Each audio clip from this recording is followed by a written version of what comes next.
Take a look here, you can see these are the actual gates, and we have the ladder here so the crew members can get on and off. Look at the poles there, these are the stems that are used to turn. And the upstream gates are closed, obviously, and keeping the water back about 8 feet. What were you taking a picture? I wasn't taking a picture, I was taking a movie. What? Nothing to do with you. That's what it was. It's something to do with... I was not looking at you. Oh, going down. Uh-oh. Going down. What do we remember about fingers, huh? Yeah. Do we make a movie of going down? Yeah.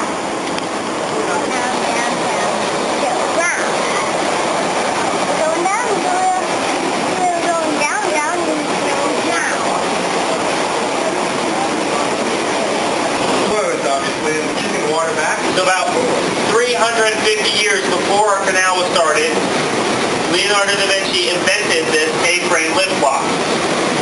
Pretty old technology for a new high-tech canal, right?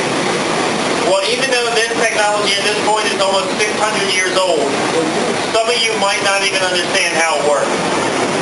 So I'm going to put it in terms that's a little more clear. Who on board has taken a bath before? Please, everybody raise their hands on this one. All right, keep those hands up. All right, I'm going to pick on you right there. In the pink, yeah. What's your name?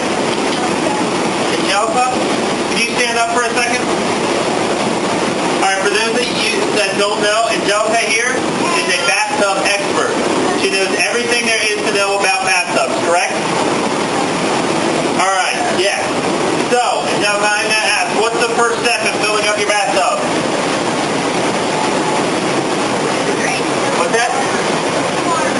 Put the water in. All right, I might have exaggerated Angelica's expertise just a little bit, because right now she is forgetting a very important step, which is you got to plug the drain. So we just did that, and you'll look behind us. We just closed those doors that we came through. Each of those doors weighs about 8 tons, so we have a 16-ton drain today. All right, now what's that? Well, I'm not done with you yet, Angelica. What's step number 2? Put in the water.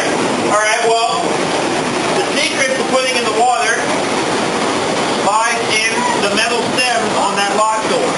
What we do is we twist those stems, allowing the wickets down below to open and water to feed through, and as you can feel, you're leaving us pretty well. It's starting to work. Now, what do you need to open any lock in the world? Key. A key. All right, well, this is a big lock, so we need a big key, right? Well, I just happen to have one right here. This is called a lock key. It's quite heavy. And what we do is we take this, set it on top of those metal stems, and twist it open. So here, if y'all want to pass this around. Hello, darling. Other fuel on the right there, the lighter colored blonde, or the strawberry blonde. Her name is Nell. Everybody say howdy now. Howdy, Nell. All right, they just had some lunch, so they're going to be pulling up in just a second here. So what's the distance for the 74 line? 74 locks total, it's about 182 miles. What's the longest distance between 2 locks? Between 2 locks, it's probably about a good 5, 6 miles, something like that. The shortest distance? Probably right here, where we have about 100 feet.